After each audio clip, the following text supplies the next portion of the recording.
Hey, what's up guys, TechTitan here and I'm back again with a brand new video. Before I begin, I want to thank you all so much for watching. If you have subscribed, thank you. If you haven't, go ahead and do so. There's nothing to lose. Actually, you'll enjoy the videos. So with that being said, today I'm actually going to be giving you guys my almost 4-month review of the 25 Moto G Power. And I feel like I didn't give this phone its fair chance. I haven't made as much videos on this phone as I did on other devices. So here I am circling back. And this phone does have a lot of good things going for it. It's not perfect, but for $299, it brings in some good pillars that make up a decent phone. Beginning with the design itself, it does have a similar formula to other previous Motorola devices. So it does have this kind of leather, fake leather back to it. They call it vegan leather, which is still a plastic polymer with infused leather.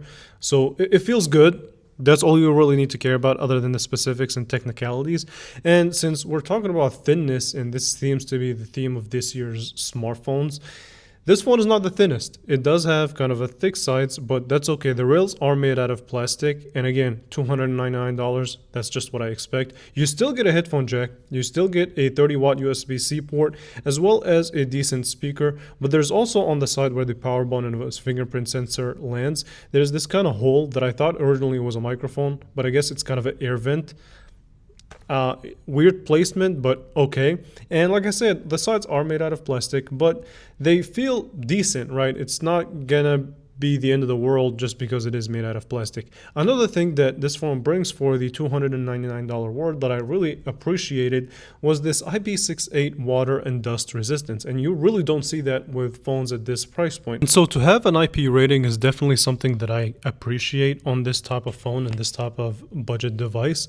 And overall though, from a design perspective, yeah, it's not the thinnest. It's not made out of the most premium materials, but it does its best to kind of mimic premium materials. Even the way that they house the camera module itself, it looks good, right? And the whole phone in general feels good in the hand. So thumbs up, design is definitely a good thing. So I want to take your attention to the display of the 25 Moto G Power. And now that I've had this phone for 4 months, I do have to say that it's a good display, but compared to the other phones that I've been testing, it's not the best. So it's a good display on the fact that it's 1080p. The bezels are fairly decent, right? It doesn't have this kind of raindrop that Samsung's A26 has, which comes in at a similar price point. However, what Samsung has that this phone does not have is an OLED screen. So it still uses an IPS panel, but it's a pretty good IPS panel overall.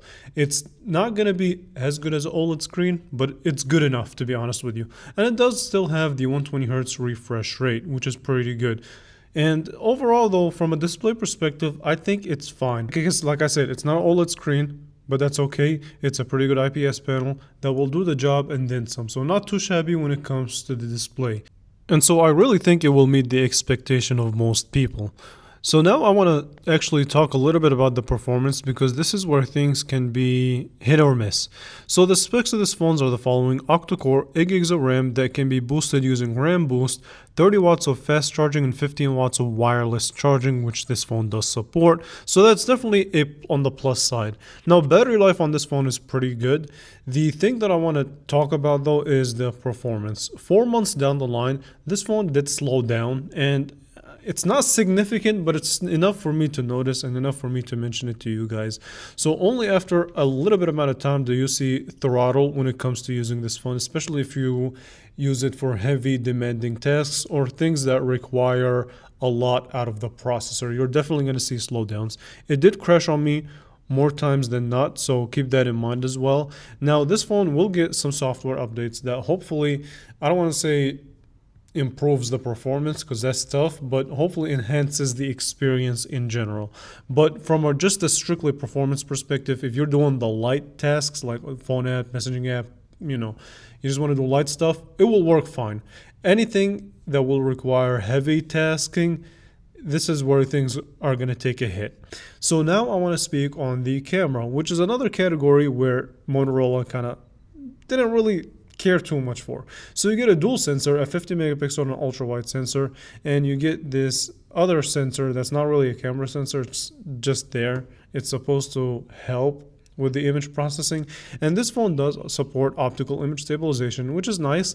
However, the camera experience has been fine. The pictures are a little bit on the washed side, so they don't really pop or give you that vibrance that I like to see in pictures. The exposure is hit or miss, but the picture in general is okay at best. I wouldn't use this phone as my primary shooter or my primary choice if you're strictly looking for a great camera in a phone. So if I were to kind of round it off in a conclusion, I would say this. If you can find this phone at the right price, if you can find it cheaper than the $299 price point, then I think it will be worth looking at or worth checking out. However, if you can't and you strictly have $300 for a budget, then the Galaxy A26 is also a really good option. However, this phone does have wireless charging, which the A26 does not have, but they go hand in hand, and I think the design of the G Power is a little bit more sleek in my opinion. So it's a good phone for its category. Nothing more, nothing less. And if you can find it for a solid deal, pick it up. Other than that, it's fine. So with that being said, I want to thank you all so much for watching. If you did enjoy the video, leave a thumbs up, and I will catch you guys in the next one.